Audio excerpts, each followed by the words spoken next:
Today's daf we're going to be learning is Kiddushin Daf Daled. We're going to continue from where we started yesterday. We had a question. Our Mishnah said that a woman can be betrothed in three ways: kesef, money; shtar, a document; or bi'ah, or by having sexual relations. So today we're going to start with kesef. Or yesterday we started kesef minana. Where do we get that a woman can be betrothed with money? And we also asked, where do we know that the money goes to her father if she's not a bogeret yet? We talked about the three stages: Ketana until age 12 and 2 pubic hairs. Once she's 12 and 2 pubic hairs, she's considered an ara. For 6 months, she's an ara. 6 months passes, she becomes a bogeret. So now what the Gemara said was, how do we know kesef, and how do we know the kesef goes to her father? So to prove money, we learned it from this pasuk about the Yamai V'liyah, the Jewish maidservant who basically gets sold by her father to be a maid. The idea is that either over time, the son of the master or the master himself is going to marry her. And in the meantime, it doesn't really matter. He doesn't have to marry her. But in the meantime, she works. All of her proceeds go to him and they feed her. And the father had gotten some money for the fact that she's now going to work for them. And then what happens is, if she comes of age and they haven't married her, then she goes free without money. That means, basically, to add a little bit more to what we said yesterday, let's say she got sold at age 9, and generally you sell a Jewish slave is for 6 years. In this case, she's going to probably end up going out, depending on when she reaches the age of maturity. She'll probably go out before 6 years are up. Well, the father doesn't have to give back some of the money that he got for selling her, because yatzah chinam ein kaseh. To which the Gemara says, what do you see here? There's a different time where somebody moves from one domain to another, where there is money, because it could have just said yatzah chinam. The fact that it says yatzah chinam ein kasef, there's no money, teaches you that there must be money. You can betroth a woman through Kiddushin.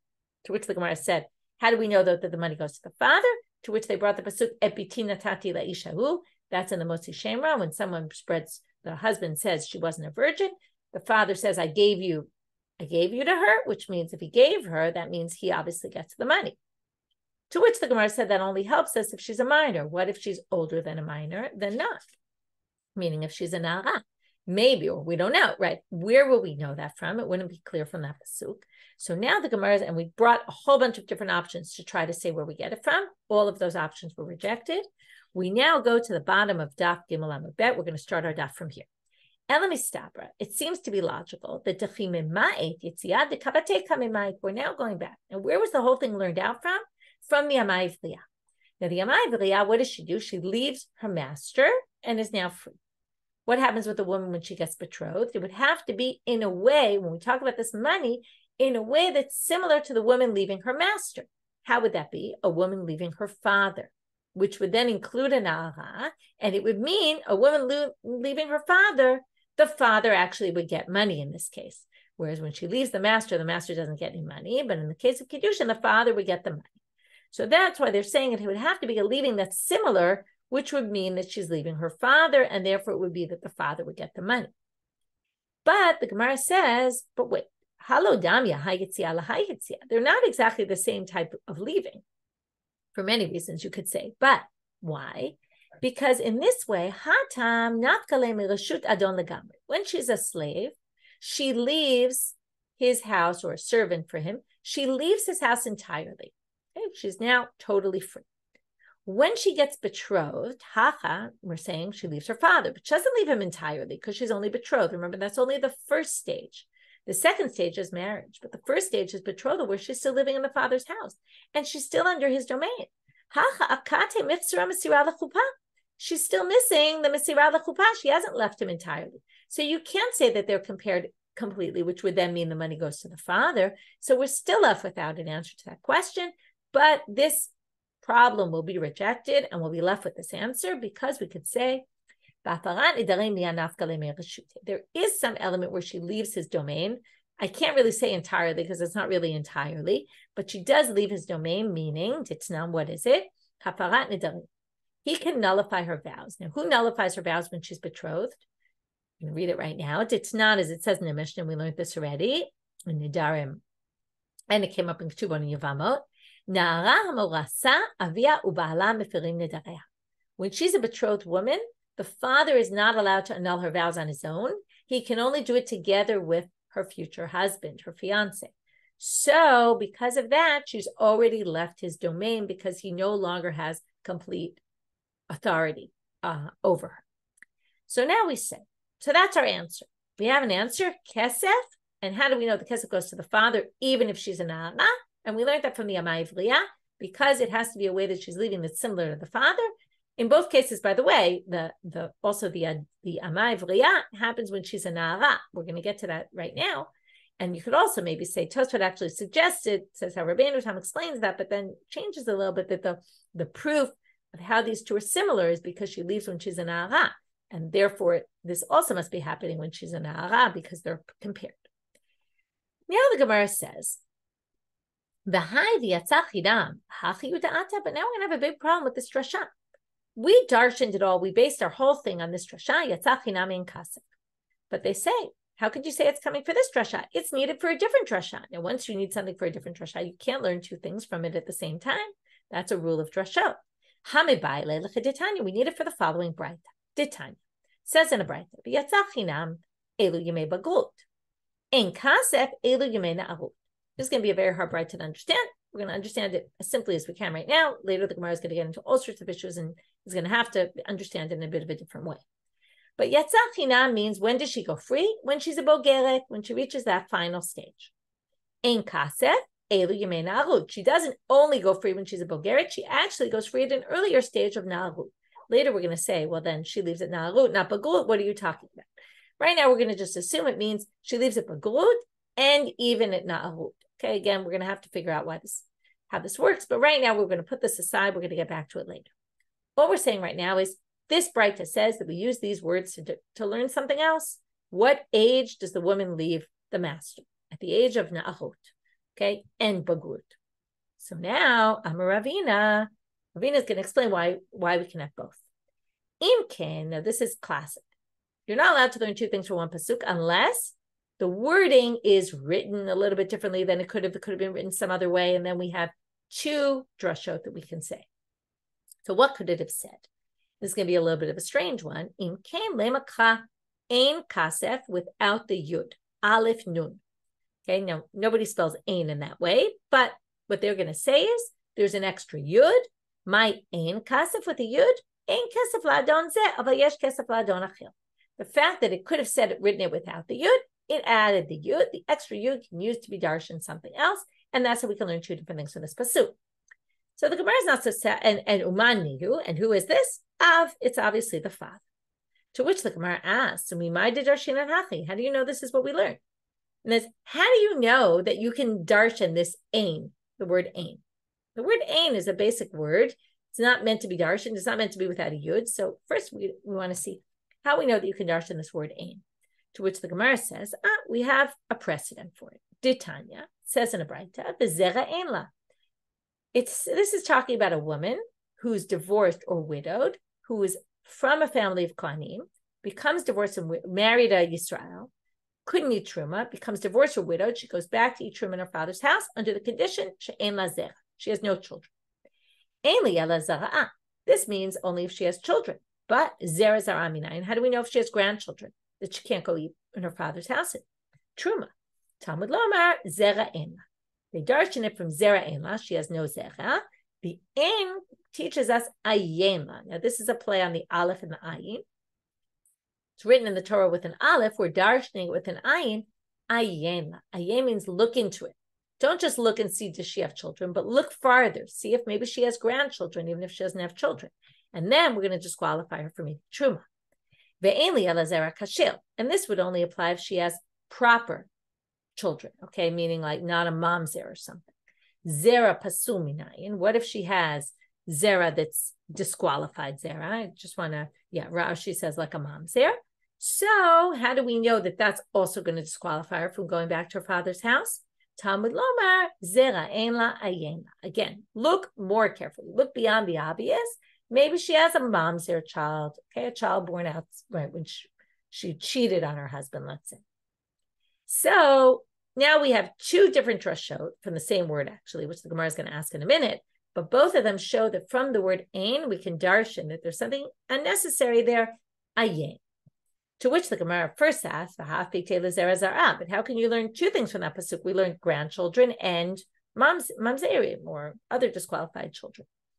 They say, well, the truth is you didn't really need a drasha for the grandchildren. Why? It's very famous. The grandchildren are often treated like your own children, and therefore once we say children, it obviously means grandchildren. So now they say the following, and therefore ki itzrich krat lezera pasul. So really the drasha is for the zera pasul. Okay, we dealt with the side question.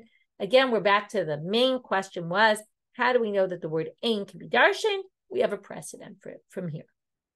Now the Gemara wants to know, though, but how do we know that we can darshan it, that ein could be without a yud? That's very strange. We never really have ein without a yud. To which they say, amrei ktiv, they say that it's written, here we're going to show you ein without a yud. Me'ein Bilam u'me'ein Yevami. It says, Bilam refused to bless the Jewish people, and me'ein Bilam halachiman. Sorry, this is the Sarei Moav, said to Balak, Bilam won't go with us. And me'ein Yevami, which is the woman comes and says, my Yabam doesn't want to marry me. And that's when you do the chalitza ceremony. So now both of those places, this is a bit of a strange proof, because me'ein is really from the word mi'un, which is to refuse. But the way they learn it, and perhaps I didn't have a chance to check this properly, but perhaps the etymology of the word mi'un comes from ein. Because what is mi'un? Mi'un means I refuse. What is I refuse? I won't. Ein. Ein, the way the commentary is, ein ani rotze. I don't want. Okay? So me'ein is some people say it's not from mi'un at all. It doesn't come from the word mi'un, or possibly the word mi'un comes from this also, which is I do not want, which is me'ein, from the word ein, and it's written without a yud. So there you see, but you could also have ein without a yud. So now the Gemara says, right, so again, Deloch tivu yud, so it doesn't have a yud. V'hachak tivu yud, shmamina l'drashu da'atan. Here it has a yud, that means it can be darshan. Now the Gemara wants to say, okay, now we're done. So that was the whole section. We have kesef. We're not finished with this whole section yet, but kesef, where do we get it from? We get it from the Amai V'liyah. We get it from Yatzach Namin Kasef. Even though there's another drasha on the pasuk, we can have both. Now we're going back to something earlier. We now also said a different thing we learned from the Amai V'liyah, from a different pasuk, from this Jewish maidservant, is the pasuk about Kiyim Kor Ish Et Bito La'ama, when a man sells his daughter to be a slave. Since the daughter goes right next to slave or servant, we end up with saying, the daughter is like the Amma, just like the Amma, her proceeds, everything she makes goes to her master. Also, a daughter, all the proceeds go to her father. So now the Gemara wants to know, why did you need two separate psukim? One to say that Kiddushin money goes to the father, and one to say that her work goes to her father. And each one, they were both learned from the Amai V'liyah, but from different psukim. So itzrich lemichtav kiddushay la'aviyah v'itzrich lemichtav ma'aseh yadeh la'aviyah. I'm sorry, kiddushay la'aviyah v'itzrich lemichtav ma'aseh yadeh la'aviyah. We needed a pasuk to teach kiddushin money goes to the father, and a pasuk to teach that the proceeds that she makes from work go to her father. Why? To eat kata brachman, we're going to do the classic. If it only said this, you would have thought that. If it only said that, you would have thought this. Eat kata brachman kiddushay la'aviyah. If you had said kiddushin money goes to her father, and you had the pasuk to prove it, you would have said, look, she didn't do anything to get the money for the marriage. Now, people might claim otherwise, right? Women have to do all sorts of things to be eligible for being married, right? People to want to marry them. But still, it's not like she worked and got paid for something. And therefore, you'd say, okay, that's why that goes to the father. You could say, but look, she worked for her money. She worked hard for them. Maybe they go to her. Now, what if you said Maaseh Yadayim go to her father? Why would that be more obvious and less than the Kiddushin money? Now we're going to do the opposite logic. Well, she gets food. The father feeds her, and in exchange for that, she gives him her Maaseh Yadayim, just like with a woman in a marriage. We talked about this a lot in Ketubot and in other Masechtot. So it also came up in Gittin. So that's right, tit for tat, you could say. Aval Kiddusha, but Kiddushin doesn't come in exchange for something that she's done for her father. Maybe she would get it. And therefore, that's why we need both these psukim to teach both of these things go to the father. Now we're going to go back to that original drasha, the second drasha we saw about Yatzach Hinam and Kasef that we didn't yet understand. about the Bogeret and the Na'ara. We're going to have a long section on this. Gufa. Gufa means we're going in depth into something quoted previously. Right? They wanted to kind of finish that sugya, which, again, it didn't end yet. We're going to get back to it. But kesef minalan, and how do we know it goes? How do we know she can get betrothed with money? How do you know the kesef goes to the father? We learned it all from the Amai V'liyah, basically. Okay, that there's money, just like there isn't money for the Adon, but there is money here. And the money goes to the father because it's very similar. The Adon doesn't get the money. The Adon, who's the father, gets the money in the other case. And then we had some side things about it, but now we're back to now. And then we're going to get back to this concept of where do we learn kesef from? We're going to have another different answer and then say, why do we need both? But right now we're going to go off on a tangent. So now the Gemara says, I don't get this. Just say she leaves when she's an ara. You don't need the bagrut also. Why do you need two drashot when one includes the other, basically? Say she leaves when she's an ara. Obviously, she leaves when she's a bogeret. So it's a structure that's called, this one came to teach about that one. If you only said yatzachinam, you would have said, when does she leave? At the later stage, when she's a bogeret. The fact that it says two teaches you that one is for Bulgaria, but the second one must be an earlier stage, which means Na'arut. Okay, and that's how we learn Na'arut, basically, because of this. And this is very much like Toshav Esachil. Ditanya. Now we're going to have a braita about Toshav Esachil. This is about Truma again. Kol zar lo yochal kodesh. Anyone who's not a Kohen can't eat kodesh. Toshav Kohen v'Sachir lo yochal kodesh. Even if you're a Toshav or a Sachir, you're a servant of a Kohen, you can't eat Truma. Now we've learned before that Canaanite slaves become the property of the owner and can eat truma if they belong to a Kohen. But a Jewish slave cannot. If you're a Jewish slave in a Kohen's house, you cannot eat truma because you're not owned by him. So toshav, what's a toshav? Which kind of slave? Zeh kanoi kinyan olam. That's an eved. Normally an eved goes for 6 years. 7th year he goes free, unless he really wants to stay. And he begs his master to stay, and then they pierce his ear. And then once they pierce his ear, he's allowed to stay. So what's a toshav and what's a sachir? A toshav is one who's there because he got his ear pierced, right? And he gets to stay longer than the 6 years. Again, he has to leave at Yovel, but basically is considered a slave forever. Sachir is ekanoi kinyan shanim. And a sachir is one who's there for 6 years. Neither of them can eat truma. To which we're going to say the same thing here. Yomar toshav lo yomar sachir. So wait, you could have just said one and not the other. You could have said one who's there forever can eat truma. We would know, obviously, one who's there for 6 years then can eat truma. Right, I would say, if you're there forever, you can't eat. Well, then, therefore, for sure, all the more so. Someone who's there for 6 years, of course, he can't eat. So which they say, well, if you had said that, no, they defined us very nicely. Toshav is this, Sachir is that. But how would we have known that? If you had just said Toshav, you would have thought, Toshav can't eat. What's a Toshav? One who's there for 6 years. Just like by us, you would have thought maybe she only leaves when she's a bogeret. But if you're kanoi kinyan olam, maybe you could eat. So once they added the word sachir, it became clear that there's 2 stages here, 2 types, and both types are not going to be able to eat truma. And it teaches us, it teaches us about the toshav. So that sounds very logical. However, Abai is going to come with a big question on this. Amalei Abai, nidami. These 2 cases are not similar at all. Because hatam trei gufeinenu. There are 2 different people. There's an eved who's a 6-year eved, and there's an eved who's a slave forever. Dechinami katav rachmana toshav nirtza lo yochal v'hadra katav idach have sachir milta da'ati b'kabachomer u'milta da'ati b'kabachomer tarach b'katav lakra. Okay, that was a long sentence. Let's explain. There's 2 things here. There's a toshav, there's a sachir. Now, if you write just toshav, you could have learned sachir b'kabachomer.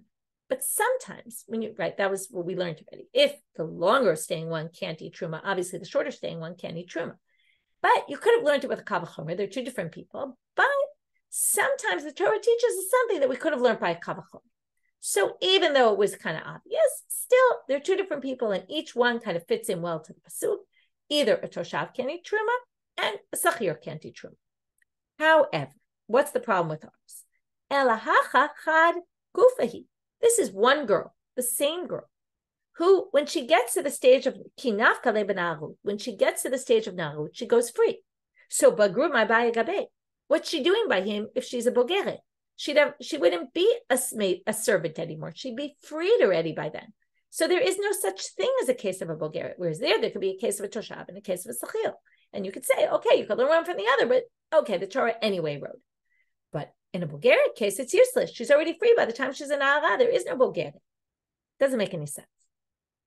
So Abai is going to say this Braita must mean something a little bit different. It's not referring to a bogeret who passed through the Narut stage, already got freed, and now we're saying, well, she would go free anyway. It doesn't make any sense. It's talking about a bogeret who's an ailonit. What's an ailonit? An ailonit is a woman who can't have children, but it's not just a woman who can't have children, like what we would call women who can't have children nowadays. It's a woman in a particular type of situation that can't have children, where she never gets to simanim of bagrut. She doesn't have any pubic hairs ever. So she never reaches the stage of na'arut. And now it makes perfect sense. Here we have this woman who never was an na'ara. So now, when does she go free? When she's a bogeret. How can an ailonit be a bogeret? When a woman reaches 20 and has no signs of maturity, physical maturity, we basically say, she's basically considered her own person. And comes this pasuk and teaches us, right, the Braita, it says, this is Yomei Bagrut. This means an ailonit who became, at the age of 20, she's going to go free from her master. So now we have an explanation to the pasuk where it's a different case. Now we're still going to have some issues with this, but let's keep reading. Salkadatach, you would have thought, why do you need a drasha for this? Maybe she only leaves when she hits the age of na'arut. This woman never reaches na'arut, so maybe she never goes free. Maybe she'll stay a slave forever. Therefore, the pasuk has to teach you, no, she leaves when she's 20. But Mar Bar Avashi doesn't like this answer. He says, what are you talking about? Wouldn't it just be an obvious kavachomer? Then you wouldn't need a pasuk for it. Now, we did just say a minute ago, sometimes the Torah even anyway teaches us things that we could learn with kavachomer. The Gemara is going to get back and ask that question on him. But right now, let's go along with his answer, his question, and then we'll have an answer. The lav kavachomer, who is this? Not a kavachomer. Today we're going to have a lot of kavachomers. If simanim are not enough to basically take a woman out of the possession of her father. If I'm a woman growing up in my father's house and I reach the age of maturity, I don't just leave his house. When I reach the age of maturity, I don't go free, right? I only go when I marry someone. So simanim are not motzim reshut av. They don't help you to leave your father's domain, but they do motzim reshut adon, but they would if you were a maidservant. Bagrut shemotzi'ah mereshut av eino din shemotzi'ah mereshut adon. So wouldn't bagrut, which you are no longer in your father's domain. I could still be living in my father's house, but when I reach the age of bagrut, I'm my own person. He can't betroth me anymore. Narut, no, but simanim, no, but bagrut, yes. So, right, I said it before, not right. It's not when I get married. It's really when I become a bogeret. So bagrut, which I do leave the domain of my father, so shouldn't that make me leave the reshut of my adon? So therefore, this 20-year-old bogeret who is no longer in the reshut of her father should also be set free. So you can learn it from a kavachom. And therefore, Mar Bar Avashi doesn't accept Abai's reading of the Braita, that it's talking about a bogeret ailonit, and it's saying that she goes free. Going free is obvious. He's going to say it is talking about a bogeret ailonit, but it's not that she goes free, it's something else. What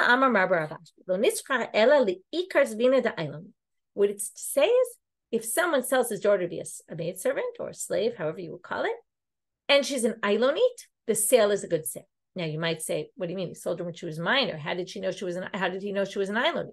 What they want to say, Tosfot explains that what they mean is that when the years go by and it turns out, they find out that she was really an ailonit, maybe the master or the father, either one could try to say, this wasn't a good sale. The father could get his money back. The master could get the father would have to give the money back to the master that he sold her for.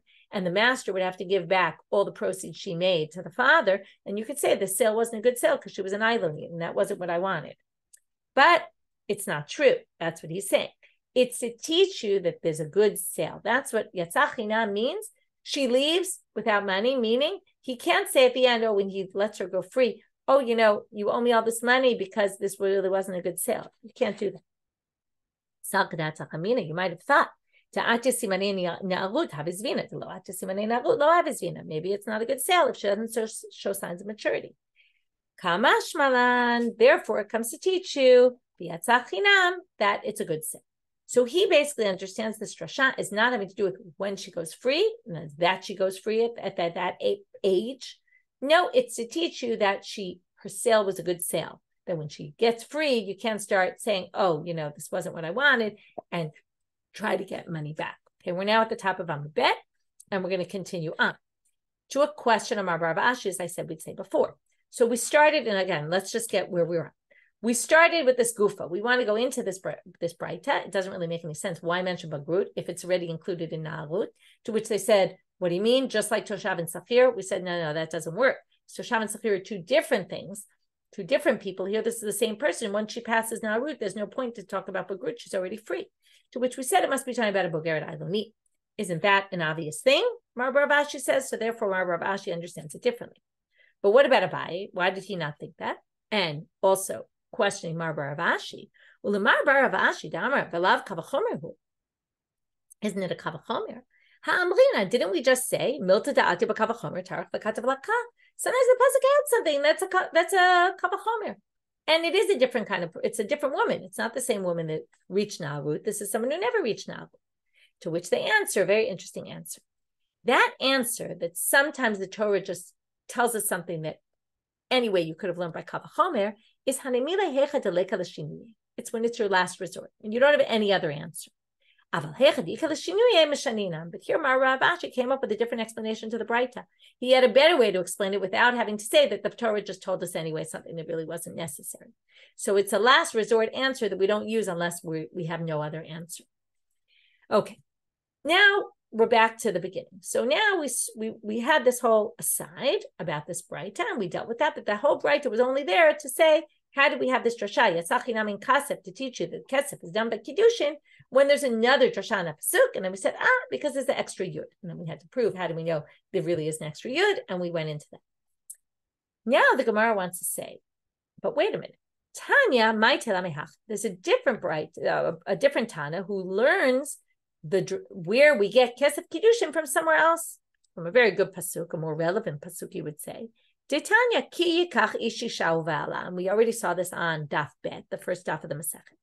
V'haya im lo timsachem be'inav ki matzah be'ervat haval. Right, so when a man takes a woman, and he has relations with her, and then if she doesn't want to be with him anymore, then he divorces her and all that. That's a whole separate thing. Anyway, the point is ki yikach. What does it mean lakacha, to take? Ein kicha ele bekesef. Kicha is with money. B'cheinu omer. Natati kesef hasadeh kach mimcha. Right, I gave you the money now. Right, you gave me the money. Sorry, natati kesef hasadeh kach mimeni. Right, the money was passed, and now you take the field from me. What do you see here? Money is what causes the kinyan. So therefore, kicha is money. Also, kicha by Kiddushin in the Torah is money. Now, Gemara is going to ask, and we're going to see the structure again going forward. So remember the structure. Wait a minute. You have a pasuk for this? Okay, so first of all, we're going to get to later. Why do we need two pasukim then? We already had a pasuk from the Amay V'Liyah. Why are we taking now this pasuk? But that we'll get back to soon. First, they say, why do you even need this pasuk? V'alodinu, isn't it a kavachomer? Isn't it an obvious argument? We're now assuming, there's an assumption the Gemara is going to make, and later they'll make opposite assumptions, which is, we're asking about money. How do you know she's betrothed with money? But we know, we're taking it as a given that she could be betrothed with bi'ah, with sexual relations, and with a document, a shtar, a written document. So now they're going to say, in Amay V'Liyah, this Jewish maidservant, you don't acquire her by bi'ah, right? You only acquire her by selling. So the master acquires her. He can marry her later on, but that's something different. And yet, nikneit bekesef, but she is betrothed with, acquired with money. So zosha nikneit bebi'ah enodin shtikneit bekesef. So the one who's acquired by bi'ah, since we know that a regular woman can be betrothed by bi'ah, wouldn't it be obvious then that she could be acquired with money? Since the Amadriya can't be acquired with bi'ah and can be acquired with money, so this one, of course, should be acquired with money. To which the Gemara says, no, we can knock out that kavachomer. The Braita. We're in a Braita now. a woman who's a Yivama, who's waiting to do Yibum with her, right, who's going to do Yibum with the brother of her husband, or deceased husband, who died without children, Tochiach, Shenikne B'Bi'ah. Now the Torah says Yivama Yavo Aleha. From there they learn it's only Bi'ah. Only when he sleeps with her, that's how he betroths her. Rabbinic ordinance, they instituted Ma'amar. They didn't like this whole thing that he acquires her with Bi'ah, so they said, okay, we'll do Ma'amar first, which is something more like Kiddushin, but that's only Rabbinic. On a Torah level, it's only Bi'ah that does the acquiring. And not with money. So what do you see here? I'm sorry, I just, right, yeah. So what do you see here? The fact that Yamai Vriya is acquired with money and isn't acquired with Bi'ah, right? So here, the Yavama proves she can be Niknei Bi'ah and not money.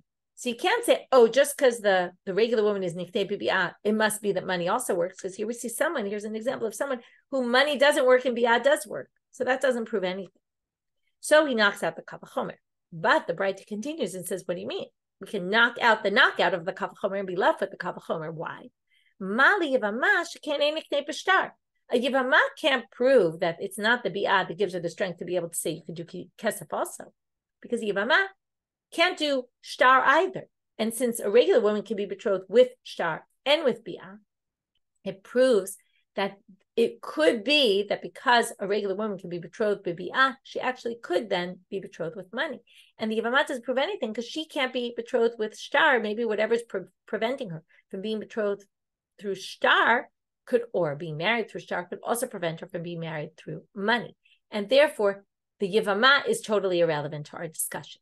So we're left with this Kal Vachomer from the Yamai V'liya. The Yamai V'liya can't be acquired through Bi'ah and yet can be through money. So therefore, wouldn't you assume that this woman who can be acquired through Bi'ah could be acquired also through money to be betrothed? To which the Gemara says, therefore, Talmud Lomar Ki Kachish. That's why we need the pasuk Ki Kachish to prove money. Something about that didn't make sense at all, because it started with the pasuk Ki Kachish. Then it said, but can't that be learned from a Kal Vachomer? We don't need a pasuk. And then it ends with, but there's a pasuk.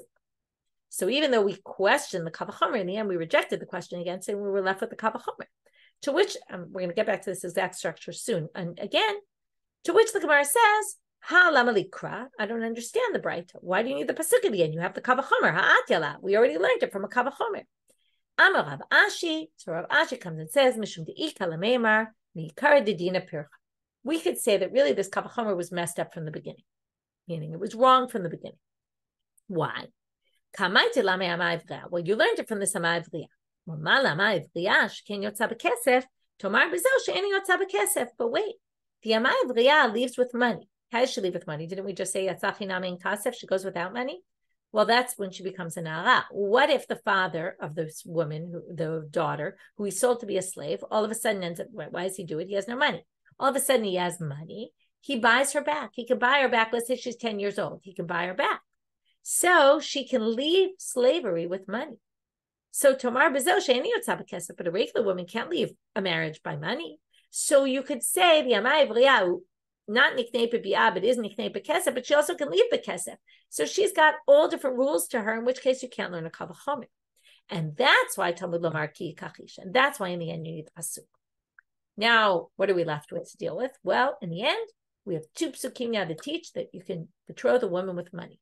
We have the Amai V'liya pasuk of Yatzah Chinam in Kasef, no Kesef here, but there is Kesef in a different case, that's Kiddushin. And we have this pasuk, Ki Kachi Shisha, which also says money because of the Kicha from Ephron.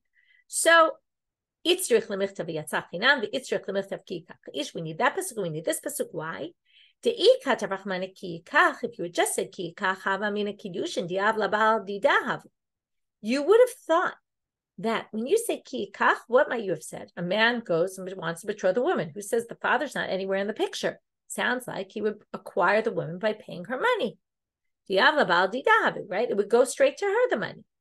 Therefore, Katav Rachmana v'Yatzah Chinam. And that's why they had to say Yatzah Chinam, because that makes it, as we learned already, that the kesef goes to the father. So when now the Gemara says, well, since you could learn from Yatzah Chinam and Kasef, both that there's money involved here and that it goes to the father, that would have been, you could have learned everything from there. So why not just write that one? Well, Ikatav Rachmana v'Yatzah Chinam, Hava Amina Hechad Yave Ihi Ledide v'Kidashto Have Kiddushin.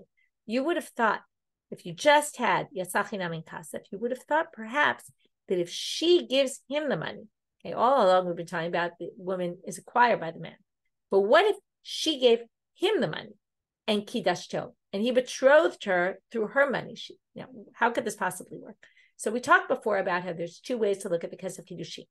Is it money of Pira'on, like paying back something, like there's money in general transactions. I buy something, you give me something, you give me money, and I buy something, I acquire it, I give you money. So he's acquiring the woman, he pays money for her. If the option is available that she could give him the money, then it's more like symbolic. It's more like the kesef kinyan here. We're doing like a handkerchief thing, like the chalipin that we saw, that it's more of a symbolic act. And then it doesn't matter who gives the money. It's just a matter of somebody giving money. And that's what they're suggesting here, that you might have thought that that could work. And therefore, that's why they use the proof about money from the ki kach, because the husband who does it, they wanted you to know the husband does the money. Now, here's a good question. Does that mean that what I suggested, that it's just symbolic, is just not true? Or it could be it's symbolic, but still the man has to give the money. Okay, there's two ways to look at it. It's not clear that this concludes, oh, therefore it's more like pira'on, like paying back, paying for something. Okay, right. Obviously it's better with us showing it's a symbolic act of passing money rather than, right, because we don't like to look at it that the woman was purchased. Okay, anyway, that's end of that section. We finally finished. So what we did in this section, without getting into all the back and forth and the different tangents we got off on, I'll just talk about generally, we learned kesef. Can learn marriage, because all along I've been reviewing how man can acquire a woman with betrothal, right, through money. We learned it from two different sources, and we just learned now why we learned it from those two different sources, one from the Amad B'yah and one from the actual psukim about Kiddushin in the Torah. Now we're going to move on to B'yah. How do we know that you can acquire a woman through sexual relations? Which again seems very strange. See later the Gemara really discourages this, but it's definitely a possible way by Torah law you could, because the pasuk says uve'ala. Ki kach ishisha uve'ala, and he has relations with her. From here, if you do the bi'ah with the intent, this man is sleeping with this woman for the purposes, he said, we're doing this for the purposes of Kiddushin, then they're betrothed. Doesn't mean if you just sleep with a woman that you're betrothed. It means if you do it for the purposes of Kiddushin, then yes. Just like if you pass money to a man passes money to a woman, they're not betrothed unless he says, Haram Kudesha, you're betrothed to me with this. So here we learn to nickname bi'ah. Vahalodinu, same exact structure as before. Isn't it a kavachomer? And now instead of before we learned it from the Amai Vriya and we knocked it out with the Yavama. Now we're going to do the reverse. We're going to learn it from the Yavama and then try to knock out the kavachomer with the Amai Vriya. So, my Yavama she'en niknei bekesef niknei bebi'ah. A Yavama can't be acquired with money, but is acquired with bi'ah. So one who is acquired with money, shouldn't it be all the more so? She should be allowed to at least do also bi'ah, like the Yavama, who can't even do kesef. But wait, the Amai Vriya can't get acquired with bi'ah, and yes, can get acquired by money. So from here you see that's not what it is. It's not just because you're acquired with bi'ah, with money means you could be acquired with bi'ah, because she is acquired with money and isn't acquired with sexual relations. Right? You can't buy a maidservant by having sexual relations with her. That wouldn't work. So, they said that's not a knockout for this kavachomer, because the Amai Vriya is a totally different thing. She, even though we've been comparing it all along, but she's acquired not for the purposes of marriage, even though theoretically it could lead to marriage, but she's not acquired for the purposes of marriage. And therefore, Tomar Bezosh, and this woman is acquired for the purposes of marriage, and therefore you could learn. And therefore, we're left with the kavachomer, to which we're left with, well, then you don't need the pasuk. And again, the Braita is going to do the same thing it did last time, which is end with, and that's why you have the pasuk, which doesn't really make any sense. Talmud lomar uve'ala, right? And that's why it has the pasuk uve'ala to teach you can betroth a woman through bi'ah. To which the Gemara says, what do you need the pasuk? Ha'atila, didn't we just say you can learn it from a kavachomer? To which Amar Rav Ashi answers, Mishum de'ika l'meimar me'ikara dedina pircha. Rav Ashi again answers, you could say this kavachomer was never going to work in the first place. Why? But you're learning it from Yavama. Now, Mali Yavama, Shekain Zikukava Omed. You learn Yavamot, you'll know that all throughout Yavamot, we talk about this zika, this connection. Once my husband dies, we have no children. What happens? I immediately fall to Yibum to the brother. It's as if we're already connected, okay? Almost through like a marriage connection, even though we're not married yet. That's why Bi'ah can work there, because we're already connected. But Tomar Bezo, but you're going to say that it works for someone, She'en Zikukava Omedet? Me and my future husband, we have no connection to each other. I mean, we've built a relationship, but we have no legal connection to each other, which is not like the Yivama. So the Yivama maybe could do Bi'ah, but you can't necessarily learn from there to a regular woman. Talmud Lomar, that's why you need the Pasuk, Uve'ala. That's why you need Uve'ala, because the Kal V'chomer doesn't really. Okay, so what we saw in both these cases was we had a Pasuk. We said, what do you need a Pasuk for? You have a Kal V'chomer. The Braita ended with the Pasuk, even though it didn't really knock out the Kal V'chomer. It tried to knock it out. It wasn't successful. In the end, Rav Ashi comes with how we can knock out the Kal V'chomer, in which case, and explain the Braita, why the Braita in the end said, that's why we need the Pasuk. So we proven Pasukim. We had 2 different Pasukim for Kesef, 1 Pasuk for Bi'ah, and now in the next Shiur, we're going to get to Shtar, document. Okay, with that, we'll end today's class. Wishing everybody a great day.